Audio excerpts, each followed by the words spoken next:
Florida is crashing. There's tons and tons of distressed condo owners selling in properties like this, where we can see the inventory of homes for sale. It's absolutely spiking. It's tripled over the last year. And that's because in Florida, the costs of owning a condo have absolutely skyrocketed over the last couple of years. The HOA fees, the insurance costs, they're going way up, while the incomes of many of the owners of these condos aren't. You can see owners having to reduce the prices on these condos by as much as 20%. But here's the kicker. Even though prices have started to go down, they're still way too high. Like on this condo unit, it's $180,000 for a 2-bedroom. But if you look back at the bottom of the last crash, it actually sold for 10 grand. I mean, can you believe that, folks? 10 grand for a condo 10 years ago. And some of these owners still want 180,000 for today. They're not gonna get it. I'll head to www.reventure.app to track home prices and inventory levels across Florida's housing market so you can see where prices are heading in the future.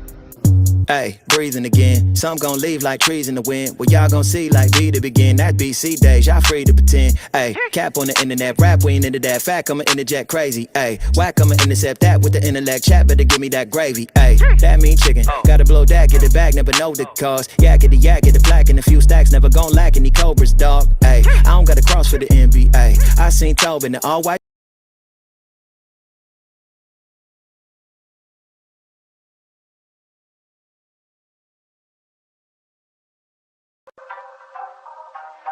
What's good, baby? It's your boy Dale. I'm back in the saddle again. Our motto is to buy, build. We already bought it already, so we already own it, free and clear. Refinance to long-term debt, cash flow. That is the motto. Cliff, man, is that a pretty strong motto, man? What do you think? Man, the model is strong. Like, you're getting each piece of the invest, right?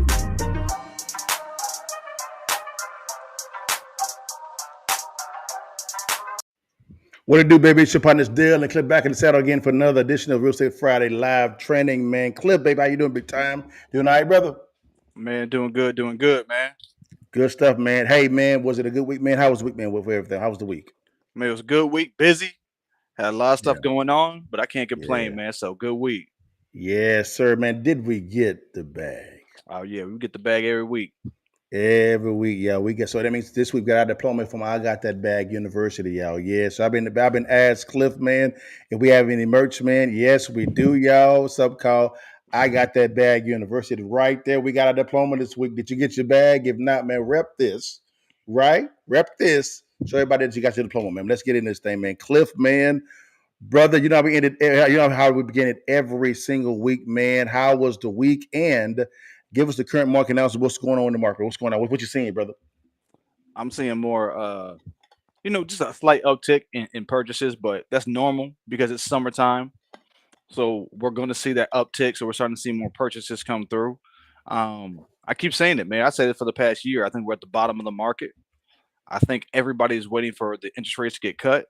Yeah. But right now, I mean, it's this uptick. There's still a shortage in homes. I am starting to see it cool down a little bit at the top. Yeah.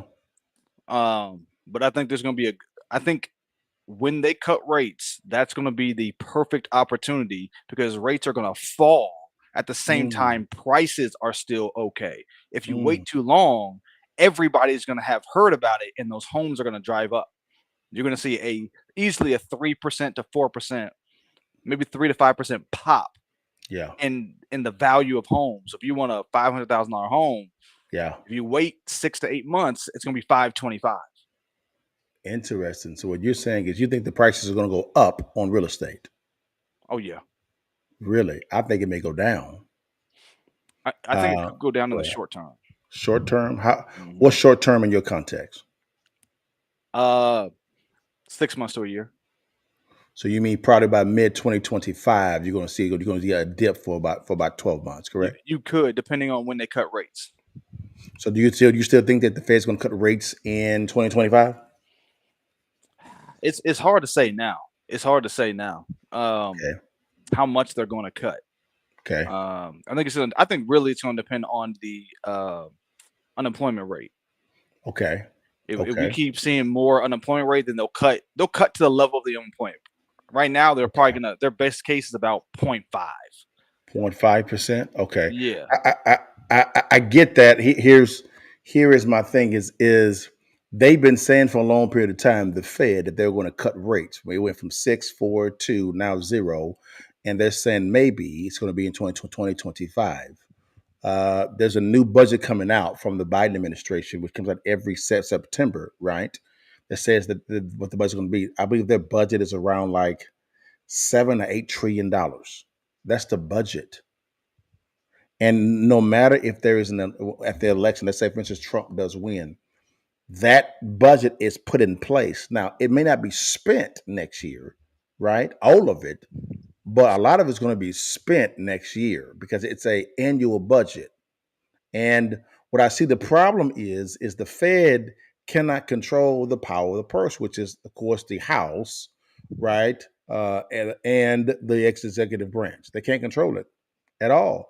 So they're kind of in a conundrum. They can say one thing, but they're like, we can't control what our partner does. So we kind of have to keep feeding you marketing to let you know it's coming. Do you kind of see the same thing, or you see something different? No, that's I'm saying the same thing. You're not going to be able to stop the government from spending money. You're not going to stop that. I think that's just factored in. I think we're just going to they're going to accept higher rates. We're not going to, I think, they say their goal is 2%. That doesn't mean that's what they'll accept. Gotcha. Okay, gotcha. So what you're saying is, yes, it's PR, but they're trying to they're using that PR to kind of gauge what's going on, to say don't get too paranoid or too concerned. We got this under control. We're looking at 2025 because of said printing going on with our partner. Correct? Right. Exactly. Gotcha.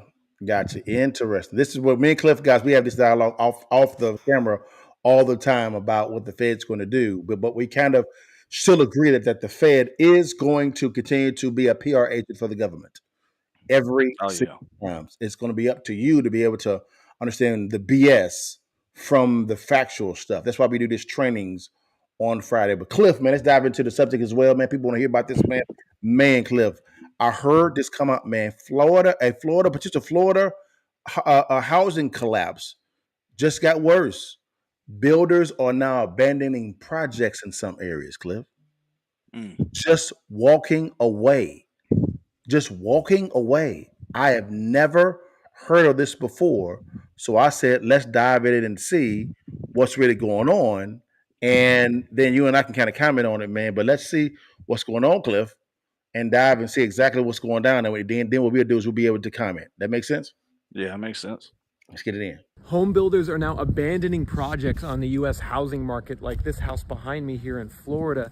There's simply too much inventory and not enough demand, and so they're having to stop construction. This is a bad sign for the housing market in 2024 and beyond. It's something similar to what we saw in the last downturn in the mid-2000s with all that overbuilding. And I think if you're a home buyer, particularly here in Florida, you're going to be seeing cheaper prices over the next 6 to 12 months. And it's this supply surge on the housing market that's now causing prices to start to turn down. For instance, in this zip code where I am right now, about 30 minutes south of Disney, the number of homes for sale has increased 500% over the last 2 years and is now at the highest level on record. And so when you see that type of surge in inventory, you know that a downturn's coming. And you ain't never lied, man. That I mean, I had to say that. I was like, wait a minute, we need to go down to where Disney's at.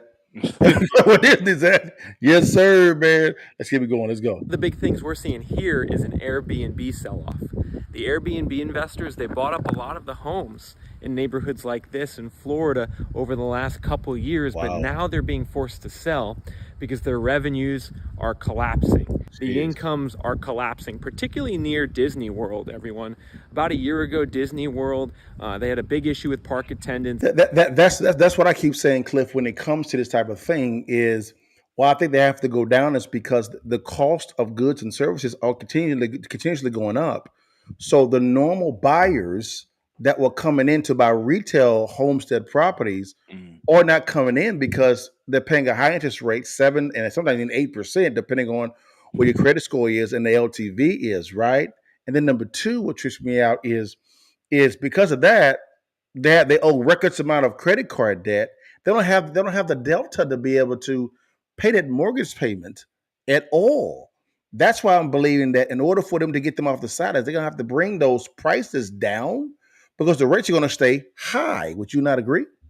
Yeah, and it depends on where you're starting at. I mean, Yeah. there may not be a high demand area to start. You know what I Hmm. mean? So, Hmm. like for example, you may not have like we don't have those issues in Dallas. Like there's new Hmm. subdivisions going up and they're selling. Hmm. I've done several that are pre-sales. The construction's not even completed yet, and they What's the buy. what's the price? What's the price on those properties, Cliff? The one I saw the one was 600,000. Another one 675. And they're borrowing the debt to buy it, or they're Oh paying yeah, cash for it? no, I'm Really? seeing. Yeah. They're borrowing 600,000. One was What? two girls moving in together. I think they were friends. They were buying it for 600,000. Another one 675. These are Whoa. brand new construction. New construction. That's crazy. So some people are paying. Now, are these FHA first time home buyers? No, Oh, conventional. oh, so they're putting down a large amount down payment Uh, typically. yeah, I would say so. I mean, in one case, they're putting down like 75,000, so they're putting a good amount of money down. Um, but I've seen, 75,000. I've seen on some of the contracts 6% interest rate. Six. Yeah, Interesting. I saw Six. one of the houses that they're doing new construction. They have a 6, So so so it's 70, credit union. 75 75,000 divided by 575. They're putting down 13% down. They're Mhm. putting 10 plus percent down, which is not uncommon when it comes to conventional, right? So they're putting a large amount of money down. That's more riskier for the bank though, because the government is not insuring that loan, correct? Yeah. I mean, it's gonna be, but but the government also puts restrictions, They do. so it has a kind of a different cost. But it just depends where you're at. I think it's real estate's location. You know what I I mean? agree. So that's I playing a agree. big part. But yeah, I think if you're in some areas where, like I said before, the average cost of a home was up almost $1,000 more a month than it was pre-pandemic. That's a problem for a lot of buyers because they can't afford it. That's different from you and I. You and I can afford it. The average American can't afford it. They can't afford an extra $1,000 a month when it's tight. When what they would do in the past is graduate from a maybe a 4% down to a 3%. It made sense for them to refinance out. Does that make sense? Right. So look, there's a couple of different things that are happening. All right. So Okay. follow me on this, right? Okay. Okay. Just eating costs more. You go to a Mm-hmm. restaurant, it used to be maybe go to dinner, $100, Mm-hmm. 150. Mm-hmm. Now it's 200, right? So costs of Wow. eating are going up. All those costs, gas, everything. On Wow. top of that, the houses are cost you $1,000 more a month because Jeez. the interest rate is high, and then Yeah. you're paying an extra 100,000 for that property than you did 2 3 years ago. Wow. As an example, a house I went to today, the lady bought the perfect house at the perfect time. She bought in April of 2021. Wow. The house is up 125,000 in 3 years. Wow. That's crazy. And like a lot of other people, they want to move, they Yeah. can't move because they're Yeah. in these 3% interest rates, 4% interest rates. Yeah. No one is getting out of that to go to a 6 or even a 7. No one I is. think I think it has to go sub 6, 5.5, I agree. 5.75. I agree. I That will agree. open up the market.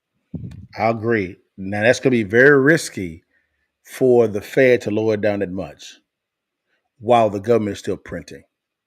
It's gonna be very risky because if it's done at the wrong time, now you're dealing with deflation, and then after that, hyperinflation.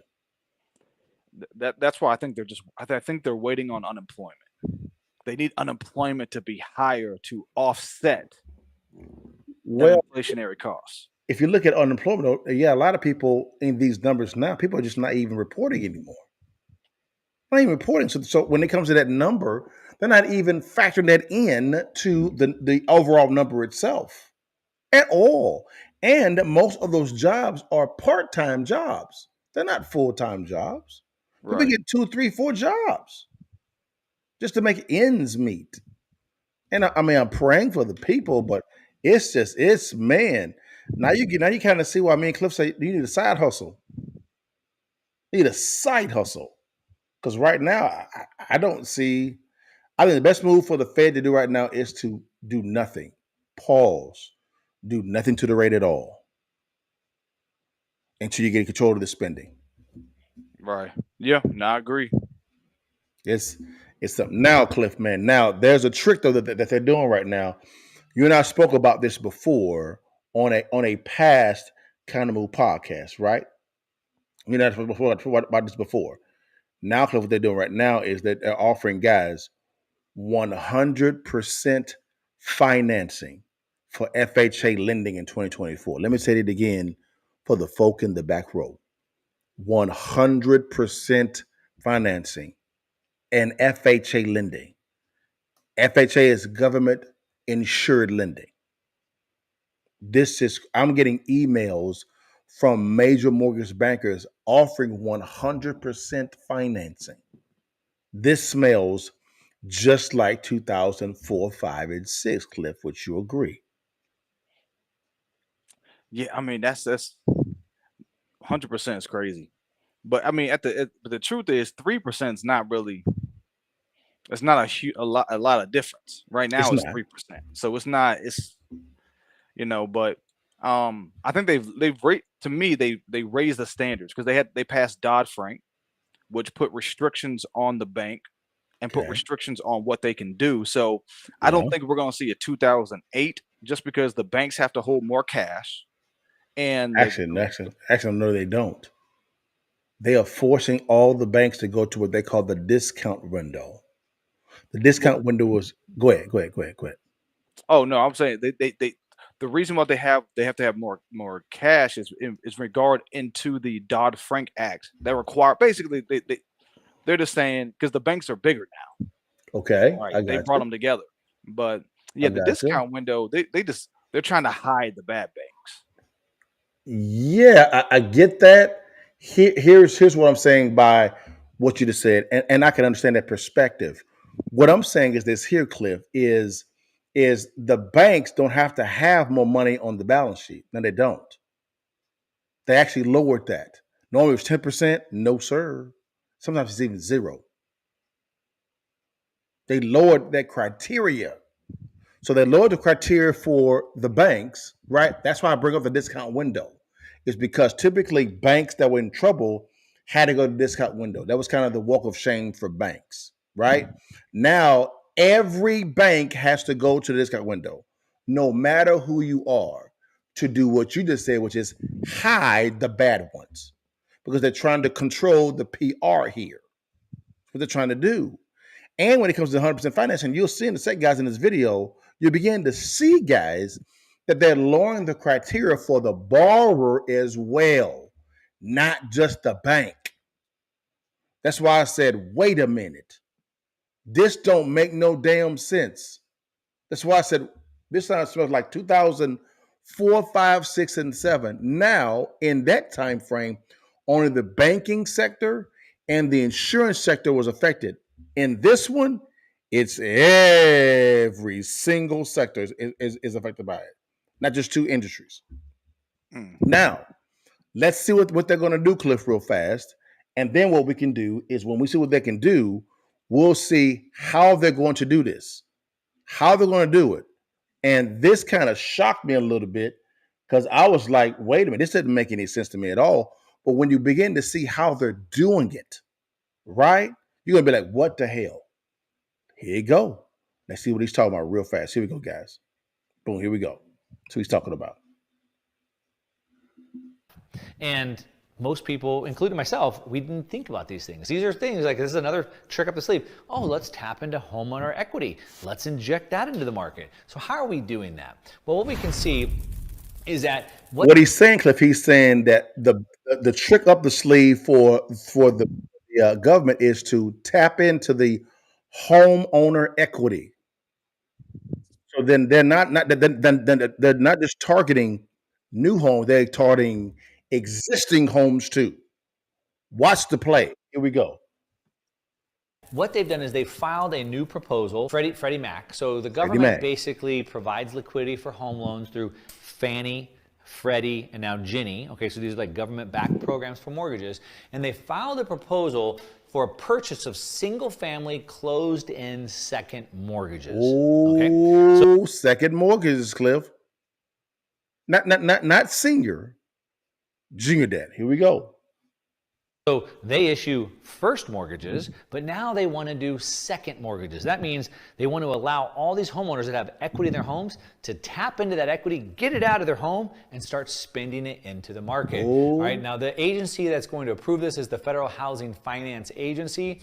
And it says right here, Freddie Mac is to purchase certain single-family closed-end second mortgages as a new product. Now, so now what they're proposing, you hearing it, Freddie Mac, they are proposing that not only will they insure senior debt, the 96.5% when you're buying the FHA loan, right?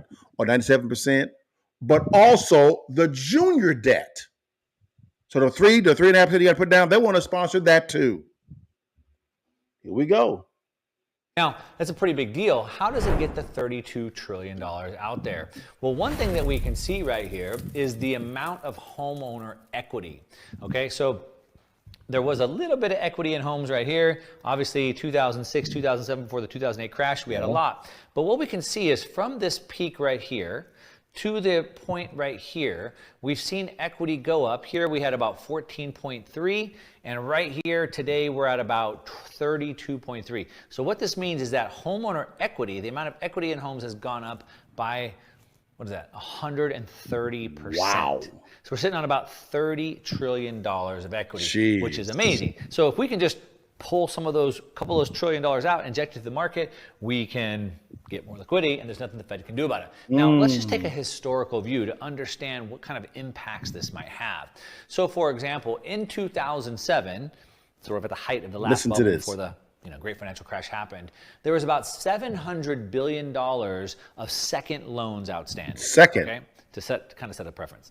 Now, today, we have about only $350 billion. Okay. So people haven't been tapping into this for any number of reasons, partly because the banks don't make them readily available. Exactly. Like in 2005, 6, 7, they were just trying to give everybody as much money as they could. People were going buying second, third homes, all these different investments with that money, or even living off of it, pools, cars, whatever it may be. Yes. And so everyone was taking that money to the tune of $700 billion. Yes. And even though home prices have gone up, even though home equity has gone up, the amount of outstanding seconds is actually half of what it was before. Correct. Now, it should have gone up. What we can see since that time period of here, about 2006, 2007, home prices have gone up by about 70%. Correct.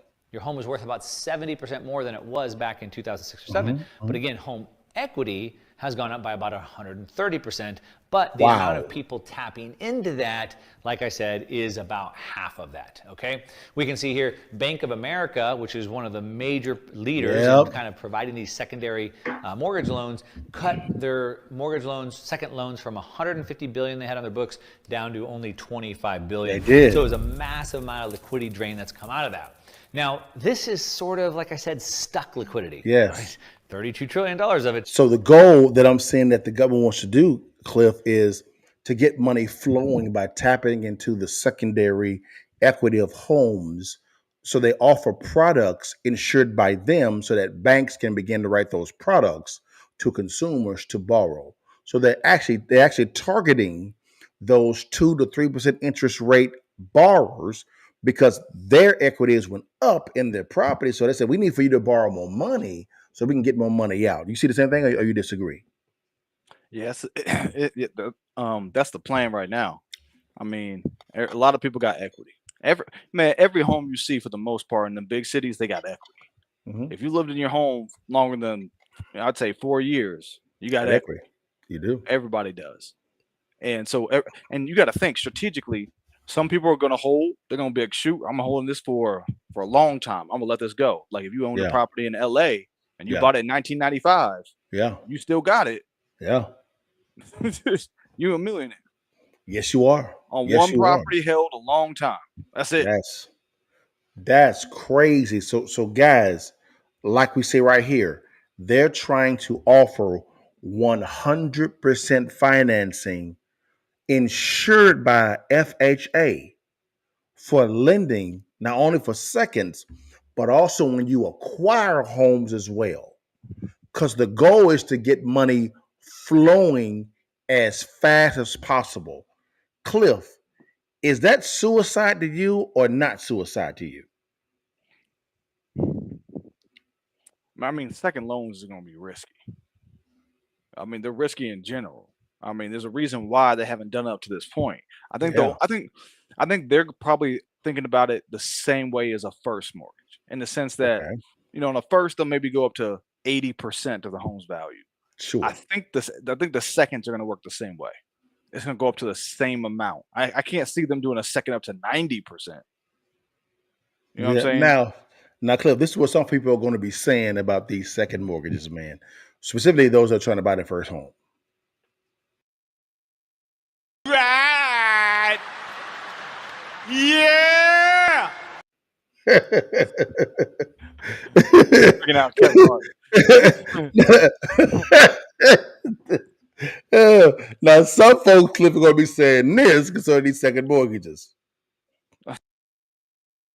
Dog. Come on, man. They're going to be saying this, man. Now, some other folks are going to be saying this about this as well. Brother, what's that? What's that, brother? They're going to be saying all this about these loans. Cliff, out of those three, man, what you going to be saying, bro? Man, hey, on my properties, give me a second. So, Cliff, this is going to be you, buddy. Right. Yeah. if you could flip it, Hey, get your money out, man.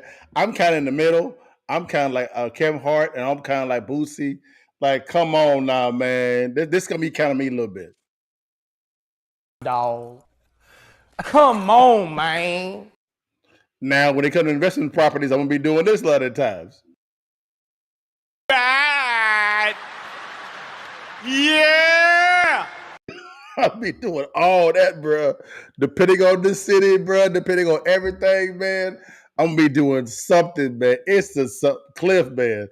I ain't going to lie to you, man. I'm kind of concerned on this one, specifically when it comes to homestead properties. Now, I'll say this here. If you can afford a senior and junior debt property, hey, go get that paper, baby. Go get it. Go get it. If you can't afford it, please don't do it. Don't do it. Cliff, what do you think, Doc? I think everybody's situation is different. You got to figure out what you need to do. Just don't. I would say this: buy assets. There we go. There we go. If you're buying assets, you'll probably be all right. You'll probably You be all will, right. man. I like rental properties. I met a lady today with tons of cash, and she's upset about it. Yes, sir. She wants cash flow. She said, I don't like to see the money in my account because I like to spend money. I want my asset. So if I spend the dollar, I get it back next month. Yeah, I like that, man. That's a great perspective, man, on that one, Doc. I ain't gonna lie to you, Cliff, man. Whenever I ain't gonna lie to you, whenever we look at real estate, guys, and I may have a G and second, first and second type of debt. If someone's paying it back and I'm making cash flow, I'll do it. Like we have one guy on Instagram right here. He says, "I got equity, but I ain't touching that second lane. That second lien, I ain't touching it." I'm rocking with you, man. To be honest with you, man, it's just Cliff, man. When we come back in a second, guys, me and Cliff will kind of give you the counter move on how you can kind of navigate this because it's coming. It's coming, and to be honest with you, it's here. So how can you take advantage of it? Me and Cliff are going to talk about that here in a second. Here we go. Mastering the strategy of locating distressed properties has allowed for me to own about $35 million worth of real estate currently right now. We're talking about new construction, single-family residences, commercial properties, and apartment complex. You name it, I own it. Now, I know you're asking, what does this got to do with you? I'm glad you actually asked. One of the most common questions that I receive when it comes to real estate investing is that they say, LaDale, what is the best strategy I should use when it comes to executing a good investment strategy in real estate? Should I buy and hold? Should I buy and flip? Or should I do a rental scenario? My answer to that question is, why not do all three? But the good thing about it is the investor that masters the art of locating distressed properties will know exactly how and what strategy is the most wisest in that situation. That's the key to this whole thing. We're actually having a free real estate masterclass. This is 100% free. Don't cost you a dime at all, period. It's going to be myself and Cliff Hunter, who's a licensed appraiser and general contractor and successful investor. We're going to be talking about all things real estate. You can ask any question you want. No questions off limits. We're talking about new construction, buying and flipping, buying and holding, rental properties, how to raise capital, how to put together a scope of work when it comes to renovation project, subject to investing. You name it, you ask it, we'll be right there to answer any question. All we ask for you is click on the link below or swipe up and just give us your name and email address. That's it. And you can book your seats. It'll be epic. See you in the masterclass.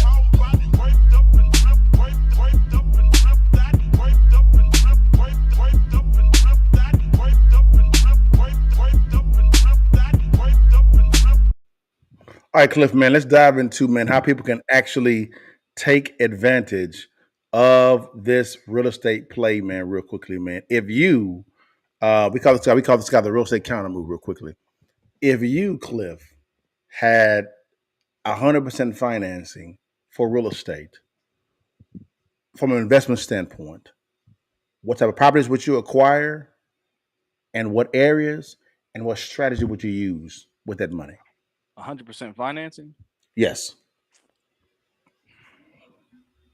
Basically, if I had like a bond or something that said, "Hey, we can do it. You got to pay 2% or something small back." Mm-hmm. I mean, I'd buy for cash flow day one. So what I would do is, a property that's selling for 100,000 but rents 1,300. Yeah. I'd buy that like crazy, and I'd buy in strategic places, right, where you have strong appreciation. So not only I want to hit that, I want to hit both those. I want to get a property that's going to increase in value, but I also want a property that day one's cash flowing. So I would buy like crazy on those properties and just stack them. And so now I got plenty of cash flow, and then as time goes by, my wealth increases. So you would actually target a lot more cash flow properties, not so much flipping properties, correct? Oh yeah. I mean, so I flipped a lot of properties. I still think you should flip. I'm not against flipping. Okay. But I'm saying that a flipping is more opportunistic in terms of you have a lot of equity and cash is what you really need at this point. Great. If you got a good deal and you want to sell it, cool. I got no problem with that. But I would say 80% of what you should be looking for is that it should be rentals, because rentals are stronger, right? If you get enough rental properties to cover your bills, you're freedom. Okay, what I would say, I would agree with that. As far as rental wise, I would only flip if I had to. I would kind of reinvert this thing. I would actually acquire properties below wholesale in a mid-tier town, right, which I could buy for $15,000-$20,000, fairly cheap, right? And then what I would do is I would then, of course, increase the value of that property, right? Then what I would do is refinance or to long-term debt, right? If I have to be able to get that out, or if I want to use it with 100% finance, what I end up doing initially is acquiring 15,000, 20,000 via hard money, increasing the value, and then taking 100% financing to take out the hard money, pay that off, and then lease the property out. But by doing that, I'll still have equity in the deal because my 100% would be just for probably 75% of what was sold. So I will manufacture the deal to where I still have that equity in the deal. So when there's a downturn in the economy, I have that equity to shield me still. I wouldn't max leverage the property out. Does that make sense? Yeah, I mean, if you have 100%, if you're getting 100% on it, I understand. I see where you're coming from. But to me, I'm trying to streamline and grow fast, because if I buy in a good market, like let's say Colorado, and I'm able to find good, decent deals in Colorado, that's going to make me way more, because it's not costing me anything, and I'm getting cash flow day one. those properties when their appreciation goes 3% a year for 3 or 4 years, and I'm up Yeah. 10%. I'm up 10%. That'll easily generate $500,000 easily, and just that growth alone. And plus, I still have cash flow. To me, that's the best way to go because you generate so much wealth so much faster. Well, I guess my question is, if you have 100% financing for to buy one property, how do you graduate over to the second property? Because you use That's that what I'm 100% financing up That's what I'm front. saying. If you're saying 100% financing for what do you when you so what do you mean by 100% financing? Like for what type of deal? Well, I'm talking about for investment deal. Oh, Investment for deal itself, you don't have like 100% financing for all your deals. It's oh, okay. for one deal. Oh, okay. For one So, deal. yeah, for one deal. Yes. If I had 100% finance for one deal, I'd probably a cash flow. I'd buy a cash flowing property that can Hmm. cash flow day one, Okay. and I'd buy a fourplex in an A plus area. I see what you're doing. So what you're I saying is, I'd 100% cash flow. financing.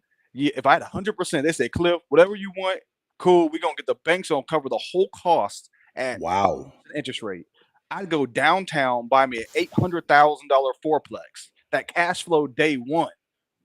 Mm. Pick up that because when that rent goes up and that value goes up on 800,000, it goes to 1 Mm-hmm. easily. Mm-hmm. That now I have wealth in that property. Now I have something I can easily go back to the bank, get more to fix it up.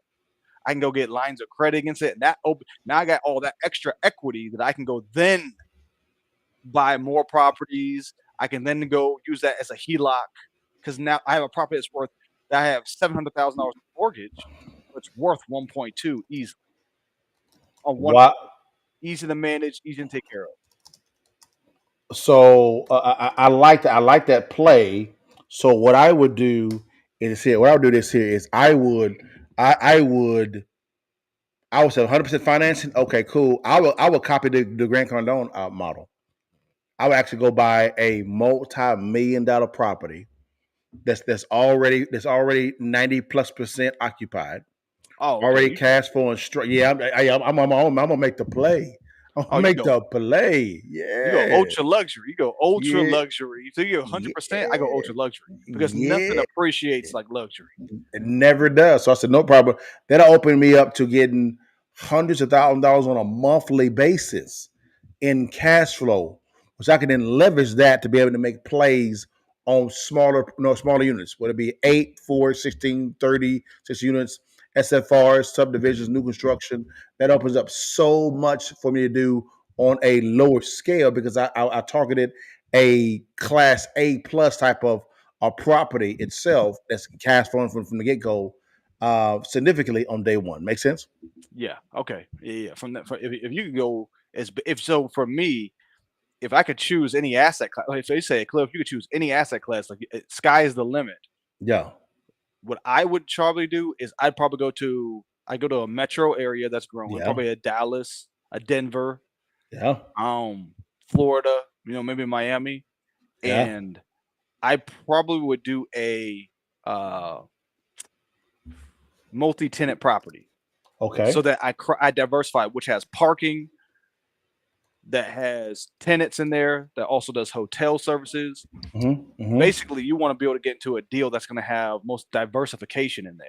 Yeah. I'll go buy one of those where the parking's going up because we're in the playoffs or something, or we've got different units over here. So one part of the market can't destroy the building because it has so Yeah. many different types of tenants.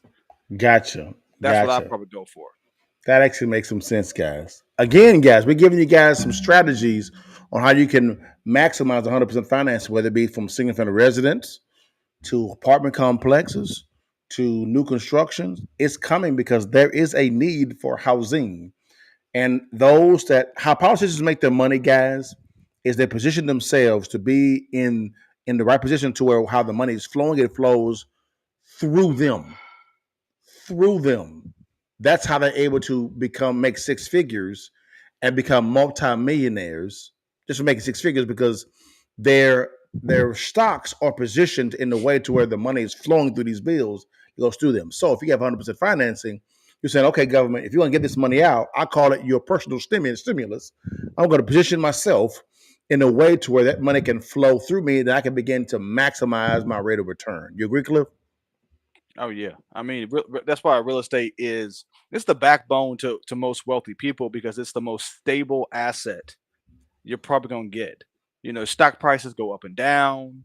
A lot of businesses can go up and down. Some are steady. You know, you might have a business that's generating cash flow for a good period of time. So you have some Yeah, businesses, but yeah, real estate is tried and true and consistent.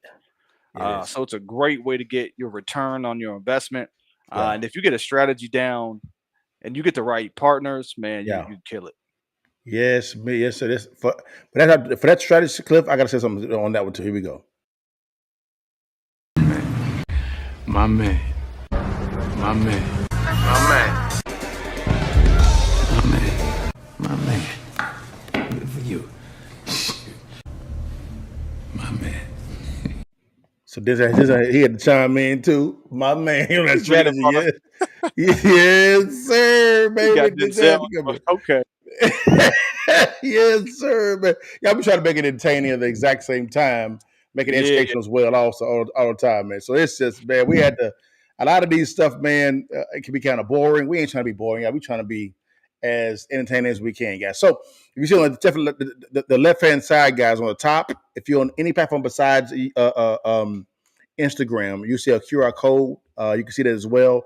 Scan on it, guys. It's the Cash Flow Club. Got people always ask me, Cliff, concerning about training, guys. We do train, but in our minds, we could train you on how to find the deal, vet the deal, structure the deal, and close the deal, guys. It's very simple. You'll be able to do whatever you can to be able to acquire properties. And Cliff, do we not also partner with people that actually brings a deal to us? Do we actually partner with people? Yeah, if you bring a deal, then we can walk through the numbers and see what we can do. It's real simple, guys. So scan on the QR code, guys, or there's a link below. Also, if you click on it, guys, you actually get to watch a live webinar that Minnect actually did. It's pre-recorded though, and we answer questions walking through how to locate distressed properties. And for a short period of time, you're gonna be able to download the actual presentation itself, the PDF itself, for you to actually download and take it on with you guys for free. It is free, guys. All right. But at the exact same time, if you want ongoing training, guys, hey, again, scan on the QR code. It's the Cash Flow Club, guys. You get on-demand training. It's something for you to be able to learn the principles and techniques on your time frame, and also be able to come to myself like Cliff and I to be able to ask questions concerning, okay, I have this deal in New Jersey.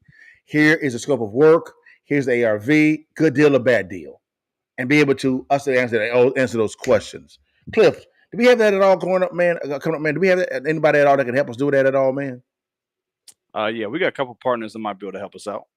Gotcha. It's real simple, guys. So again, that's what it is. Also, guys, Cliff has Hunter appraisals. All right. You have the blessing of actually having a licensed appraiser train you every single week of what's going on. The reason why I ask, when we talk about the current market analysis, he's taking real world data and let you know what he's seeing in the market. Not theory, it's data. But people always ask, can I get counsel from Cliff concerning my deal when it comes to appraisals, whether it be in Texas or nationwide? Yes, you can. Let's go to hunterappraisal.com. Cliff, man, tell them what's going on, man. Talk to people, man. Yeah, so we do appraisals around the DFW area. Anything up to about a 4-unit land, and even looking at new construction, doing different type of stuff with land where people doing subdivisions and they're bringing it up. And we also do consulting. So if you're looking at doing a new construction piece or a development or whatever it is, that's where we definitely help you too. Actually helping somebody try to do, I think it's like 32 houses. They're buying land, so helping them going through with that. So yeah, just go to hunterappraisal.com, fill out the form, and we'll get back with you. So it's simple, guys. Hunterappraisal.com. Easy. Hunterappraisal.com, guys. And you'll get expertise of Cliff, guys. And also, guys, we do have a sponsor, American Rounds. Full disclosure, I am an owner of this company. It's the first AI-powered ammo vending machine, guys, in your local grocery store. Yeah, I said it. It's fast and it's convenient, right? And it's secure and automated, guys. There's no sharing information at all with the government at all. You can buy your groceries and also your ammo at the same time in the same place, guys. And since they're a sponsor, guys, let's listen to what they got to say. Here we go. American Rounds. We are in Pell City, Alabama at Fresh Value grocery store installing the first ever automated retail machine for ammunition. The stores were really the inspiration for it. I mean, they knew their customer base and they came to us and thought this would be a really good opportunity for their customer base. There's a lot of hunting community here in Pell City and thought that their customers would love an opportunity to be able to buy ammunition here at the store. We're super excited to offer, what we think is the first ammo kiosk. We're always looking for ways to give our customer another reason to come visit our stores. Anything that we can do to help them make their shopping trips easier based on the feedback that we've gotten just from customers today. They are so excited about us having the ammo kiosk. We're getting ammo! One of the ways we're changing the landscape of ammunition sales is to make it more available. Being able to move into a place like a grocery store, supermarket makes a lot more available to the public. But we're taking a different approach to it. Traditionally, ammunition is sold at outdoor type stores, your sporting goods stores, and it just sits on a shelf. It's very accessible. Because of that, there's a high rate of theft. But with our machines, as you can see here, we have a very secure automated retail machine. We're able to age verify. We scan a driver's license. It then takes 360 facial recognition for the purchase and matches it to the ID. So the machines really provide an opportunity for safe, affordable, and available ammunition sales. There is no doubt that foot traffic will increase based on the feedback that we've gotten. And again, we're super excited not only to have it here, but in other locations in Fresh Value as well. We're really excited about where we're going. We are going to continue to expand here in Alabama. We have a machine slated to go into Oklahoma, Louisiana, Texas. So over the next year, we're looking forward to, seeing these roll out all throughout the South and the Southeast.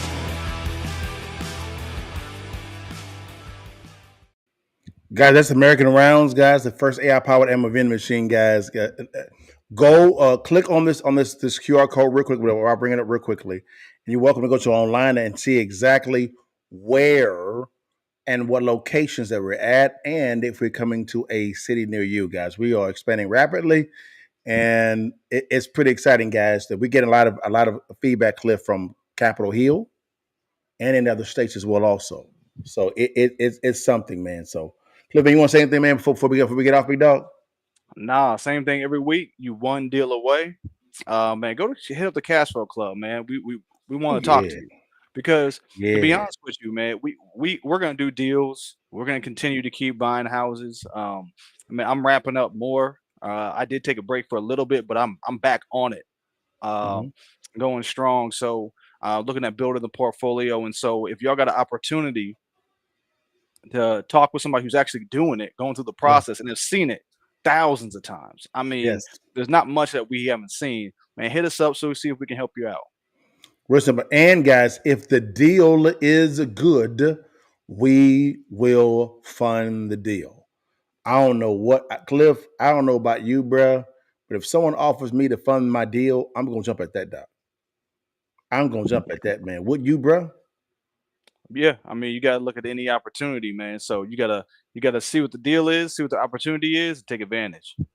What's up, guys? But guys, that's all we have right now, guys. Man, it is the weekend, so we gotta get it in with the wives and everything as well. But Cliff, man, let's go and end it how we know. We end it every single week, guys. Before you leave, and while you can, you see that thing, baby. Take that damn picture and give it to your mom and them. Holler at your partner. All right, guys. See you guys next week, guys. Peace. Bless God, give thanks. Bless God, give thanks. Bless God, give thanks. Big God, big.